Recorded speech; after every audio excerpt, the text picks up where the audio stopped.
Hello friends, ಇವತ್ತಿನ ಒಂದು ವಿಡಿಯೋದಲ್ಲಿ ನಿಮ್ಗೆ ಏನಂತಂದ್ರೆ ಒಂದು ಕರ್ನಾಟಕ ಸರ್ಕಾರದವರು ಏನಂತಂದ್ರೆ UPI ಇಂಟ್ರೊಡ್ಯೂಸ್ ಮಾಡಿದರೆ ಈ UPI ಪೇಮೆಂಟ್ ಮಾಡ್ಬೇಕಾದ್ರೆ ಏನಂತಂದ್ರೆ ಒಂದು ನೆಟ್ವರ್ಕ್ ಇಶ್ಯೂಯಿಂದ ನೀವು ಒಂದು ನೆಟ್ವರ್ಕ್ ಮುಟ್ಟಾಗುತ್ತೆ, ಇಲ್ಲಾಂತಂದ್ರೆ ಒಂದು ನೆಟ್ವರ್ಕ್ ಇರಲ್ಲ. ಈ ಒಂದು ಇಶ್ಯೂನ ಸಾಲ್ವ್ ಮಾಡೋದಕ್ಕೆ ನಾನು ಒಂದು ಫೋನ್ ಪೇನಲ್ಲಿ ನಿಮಗೆ ಏನಂತಂದ್ರೆ ಬಯೋಮೆಟ್ರಿಕ್ ಮೆಥಡ್ನಲ್ಲಿ ಯಾವ ರೀತಿ ಫೋನ್ ಪೇ ಮಾಡೋದು ಅಂತ ಹೇಳ್ಕೊಡ್ತೀನಿ.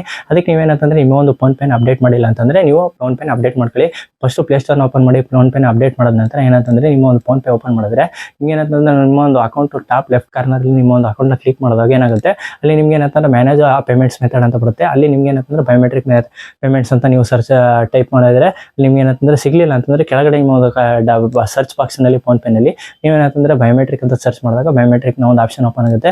ಅಲ್ಲಿ activate your account with biometric ಅಂತ ಕೇಳಿದಾಗ ಅಲ್ಲಿ ನಿಮ್ಗೆ ಏನಂತಂದ್ರೆ ಆಕ್ಟಿವೇಟ್ ಅಂತ ಕೊಟ್ಟಾಗ ಫಿಂಗರ್ ಪ್ರಿಂಟ್ನ ಕೇಳುತ್ತೆ. ಆ ಒಂದು ಫಿಂಗರ್ ಪ್ರಿಂಟ್ನ ನೀವು ಏನಂತಂದ್ರೆ ಎಂಟ್ರಿ ಮಾಡಿದ ತಕ್ಷಣ ನಿಮ್ಮೊಂದು finger print biometric payment method activate ಆಗುತ್ತೆ. ಅಪ್ ಟು ಒಂದು 5,000 ಗಂಟ ಈ ಒಂದು ಬಯೋಮೆಟ್ರಿಕ್ ಯೂಸ್ ಮಾಡಿ ನಿಮ್ಮ ಒಂದು ಪೇಮೆಂಟ್ ಫೋನ್ ಪೇನ ಮಾಡ್ಬೋದು. ಇದರ ಮೂಲಕ ಏನಂತಂದ್ರೆ ಒಂದು ನೆಟ್ವರ್ಕ್ ಇಶ್ಯೂನ ಸಾಲ್ವ್ ಆಗುತ್ತೆ.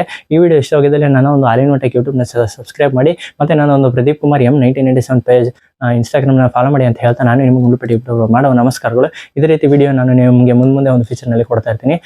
ನನ್ನನ್ನು ಒಂದು ಸಪೋರ್ಟ್ ಮಾಡಿ ಅಂತ ಹೇಳ್ತಾ ವಿಡಿಯೋನ ಇಲ್ಲಿಗೆ ಎಂಡ್ ಮಾಡ್ತಾ ಇದ್ದೀನಿ.